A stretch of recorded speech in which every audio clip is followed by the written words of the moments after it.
komunidad nga nagapangabuhi upod sa bugay sang kalibutan nga may pagtahod kang pag-amlig sa dulang manggad nga nagabuylog sa pagpadagyaw sa mga hilikuton adlaw-adlaw. Sa pagbutlak sang adlaw, amuman ang pagpreparar sa mga galamiton para sa ila pinasahi nga pangabuhian. Pinasahi kaysa kuweba palasan sang tamulalod, dito makitaan ang turo nga kabog kung sa diin ang guano ukon ang iti sang sininga sapa ila ginakuha kag ginahimo nga abono sa mga pananom. Apang antes makakadto sa kuweba, sila anay may maagyan nga suba kag katalunan. Suno sa mga katigulangan nga ini nga duog ginapuy-an sa mga misteryoso nga mga tinuga, labi na ang mga kama-kama kag hindi makita. Sa sini nga pagpati sila ginbasbasan kag ginpahanumduman sang siruhano nga magpanabit-tabikit para sa hilway nga pagpanglakaton. Kag naghapit sila anay sa kawayanan para sa lantay nga latayan para makatabok sa suba pakadto sa kuweba palasan. Matunog nga hunisang kabog ang mapatian, patimaan nga lapit na lang sila sa kuweba. Masibutan ang baho sang guano. Mabaho man pero simbolo ini sa madamo nga iti ang maani. Dala ang lapara, tabig, pala kag sako. Nagkinasatya ang katawhan kaysa kabuganaan nga naaguman. Sa pagpauli, bit-bit ang bugay sang kuweba sa ila mga abaga. Dayon ginlatag, ginraya, kag ginpamala sa silak sang adlaw para ini mangin apuno. Ginpreparar ang duta nga tamnan, ginhutik ang ampo sa kalibutan nga sila bugayan sa maayo nga talamnan. Sa guano nga abono, gindulot sa duta nga ang kaugatan kag dahon, iya patambukon. Gilayon nga bunga ang ginpangabudlayan, madabo nga patubas ang gaawas-awas sa mga kamot sang mapisan nga nagasimbolo sa paghiliusa ukon ginatawag padagyaw. Ang buwano iti lang pangabuhian, bugay maninisang kalibutan, kaysa iya mga iti may kahong mga magpatubo sang katamnan nga nagahatag sang kalanon, proteksyon, kag katawhayan sa katawhan. Bugal nga ginarepresentar sa mga kabaranggayan sa Barangay Tinaytayan, Barangay Umulilaya, Barangay Habad, Barangay Kubi, kag Barangay Alipasyawan. Pagpanagyaw sa pinasahi nga dulang banggad kadumaraw, inyo saksihan ang pagpasundayag sang Humon Estefania Hanong!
pagtulungan. Tabi-tabi sa kama-kama, tabi-tabi sa inyong kita, maagi lamang kami, hindi na kami pagkali.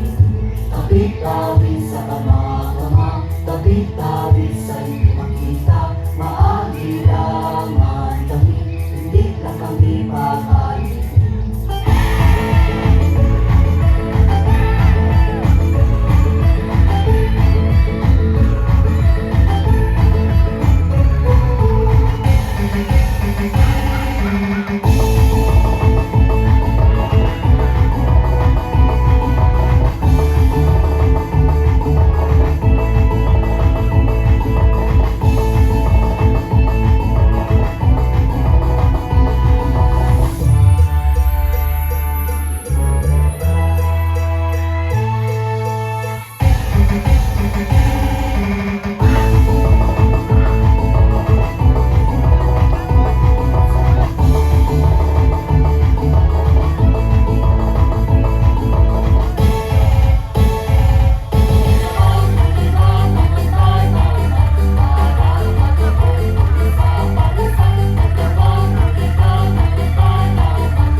Grabe partner.